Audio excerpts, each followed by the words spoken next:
નથી પીવાના પાણીની યોગ્ય સુવિધા, નથી મળતું પૂરતું વાઈફાઈ,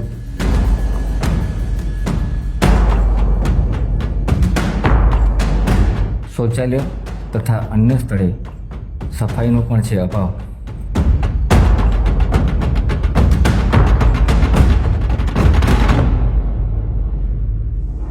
આ સમસ્યા છે ભુજમાં આવેલી એકમાત્ર સરકારી લાઇબ્રેરીની.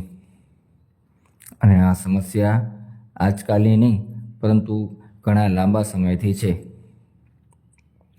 અહીં સ્પર્ધાત્મક પરીક્ષાની તૈયારી સાથે વાંચન માટે 200થી વધુ વિદ્યાર્થીઓ આવે છે, પરંતુ લાંબા સમયથી પ્રાથમિક સુવિધાઓનો અભાવથી કંટાળી તંત્ર સમક્ષ પણ વારંવાર રજૂઆત કરવા છતાં યોગ્ય ન્યાય ન મળતા વિદ્યાર્થીઓએ ન્યૂઝ ફોર કચ્છ સમક્ષ પોતાની વ્યથા ઠાલવી હતી.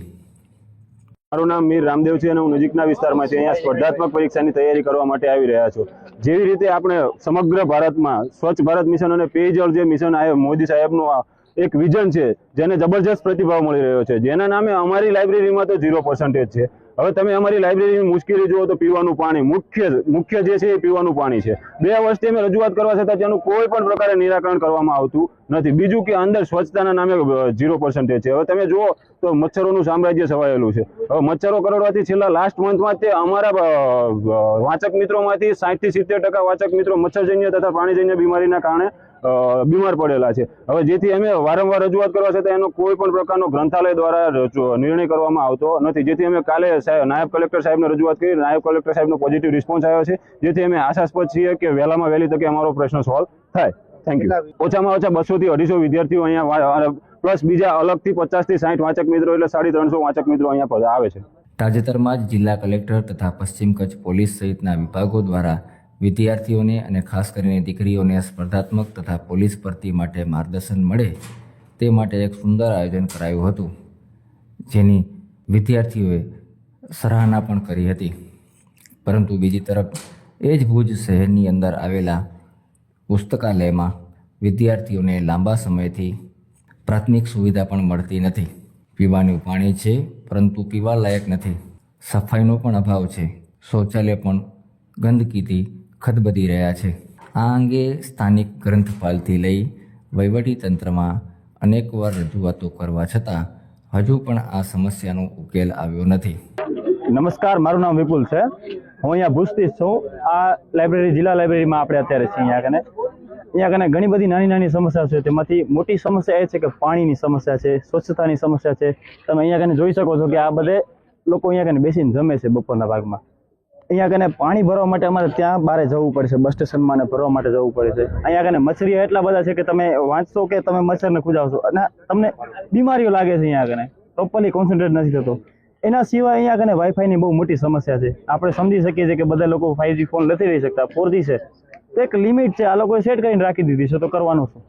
બધા ક્યાં કને જશે? હવે આ લોકો અહીંયા કને ઘણા એવા વિદ્યાર્થીઓ પણ છે કે જે નાના બજેટમાં અહીંયા કને રહે છે, રૂમમાં રહે છે, 8-10 જણા, અને અહીંયા કને વાંચે છે, કારણ કે સરકારની સેવા છે. એ લોકો જમવા માટે પણ ઘણો બધો સેક્રિફાઈસ કરે છે. ઘણા ટિફિન લઈ આવશે તો ઘણા અહીંયા કને બાજુમાં સંસ્થા છે ત્યાં કને જમવા જાય છે.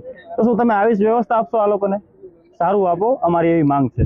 અમે એવી રજૂઆત કરી છે કે અમને પહેલાં તો વ્યવસ્થિત પાણી આપો, પછી વોશરૂમના અંદર વ્યવસ્થિત અમને વ્યવસ્થા આપો, કારણ કે ત્યાં કને કળીઓને છે નહીં.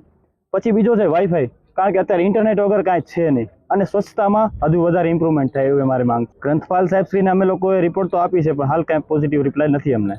અહીં સ્પર્ધાત્મક પરીક્ષાઓની તૈયારીઓની સાથે શાંતિથી વાંચન કરવા મળે તે માટે અનેક વિદ્યાર્થીઓ આવે છે, પરંતુ વારંવાર રજૂઆત કરવા છતાં વિદ્યાર્થીઓને પૂરતી સુવિધા ન મળતા વિદ્યાર્થીઓમાં ભારોભાર રોષ જોવા મળી રહ્યો છે. તાજેતરમાં જ આ સંદર્ભે નાયબ કલેક્ટર કક્ષાના અધિકારી સુધી પણ રજૂઆત કરવામાં આવી હતી, પરંતુ લાઇબ્રેરીમાં સુવિધાઓમાં કોઈ જ વધારો હજુ સુધી થયો નથી. ત્યારે વિદ્યાર્થીઓએ માંગ કરી હતી કે તૂટતી કડીઓ અહીં પૂરી કરવામાં આવે. મારું નામ મિત્તલ સોલંકી છે. ઘણા ટાઈમથી હું અહીંયા વિદ્યાર્થી વાંચવા માટે આવી રહી છું. અમારી મુખ્ય સમસ્યા પાણીને લગતી છે. પીવાનું જે પૂરતું પાણી અમને અત્યારે તો પાણી પીવાનું બંધ જ થઈ ગયું છે. પહેલા અમારી સમસ્યા હતી કે ત્યાં પૂરતી સફાઈ નથી રાખવામાં આવી. જે કુલરમાંથી અમે પાણી ભરીએ છીએ ત્યાં પૂરતી સફાઈ નથી, જેના કારણે પાણી પણ ગંદુ આવે છે અને પાણી ભરવાની જગ્યા પણ બહુ ગંદી છે, જેના કારણે પાણીજન્ય બીમારીઓ પણ અત્યારે વિદ્યાર્થીનીઓને થઈ રહી છે. એની સાથે બીજી સમસ્યા અમારી વાઈફાઈને લગતી છે. ઘણા વિદ્યાર્થીઓ રિવિઝન માટે ઇન્ટરનેટ પર ડિપેન્ડન્ટ હોય છે, જેના કારણે જે ગરીબ વિદ્યાર્થીનીઓ છે પૂરતું ઇન્ટરનેટ પેક એ લોકો નથી રાખી શકતા. એ લોકો વિચારે છે કે અહીંયા આવીને અમે ઇન્ટરનેટ યુઝ કરી શકશું. એ લોકોને વાઈફાઈની પૂરતી સ્પીડ નથી મળી રહી. ઘણા વિદ્યાર્થીઓને વારંવાર એમાં લોગિન કરવું પડે છે દર અડધા કલાકે. એ સિવાય અમારા જે વિદ્યાર્થીઓના બાથરૂમ છે એની અંદરથી અમે કડી નથી મારી શકતા, જે કારણે એક સાથે બે વોશરૂમ હોવા છતાં બે વિદ્યાર્થીઓની અંદર નથી જઈ શકતી. અંદરથી અમારે જે મેઇન ગેટ હોય છે એ બંધ કરવો પડે છે. એ સિવાય જે અમારું વોશ બેસિન છે ત્યાંની અંદર ત્યાંનું પાણી લીક થાય છે, એટલે ત્યાં પૂરતી સફાઈ પણ નથી, ત્યાં પણ ગંદકી ફેલાય છે. અંદર જે અમારા માટે ડસ્ટબિન પણ અમારી ઘણી રજૂઆતો સિવાય પછી જ મૂકવામાં આવી છે. આ બધી રજૂઆતો અમે વારંવાર કરી છે સાહેબને, તેમ છતાં એનું કોઈ નિરાકરણ આવતું નથી. અને એક પર્સનલ જે રજૂઆત વિદ્યાર્થીની હતી એ પણ એ હતી કે જે અમારું જે બાથરૂમ છે, બાથરૂમમાં ડિસ્પોઝેબલ પેડ્સ વેન્ડિંગ મશીન જેવું કંઈક મૂકવામાં આવે તો વિદ્યાર્થીને ઇમરજન્સીમાં કદાચ જરૂર પડે તો એનો વપરાશ કરી શકે.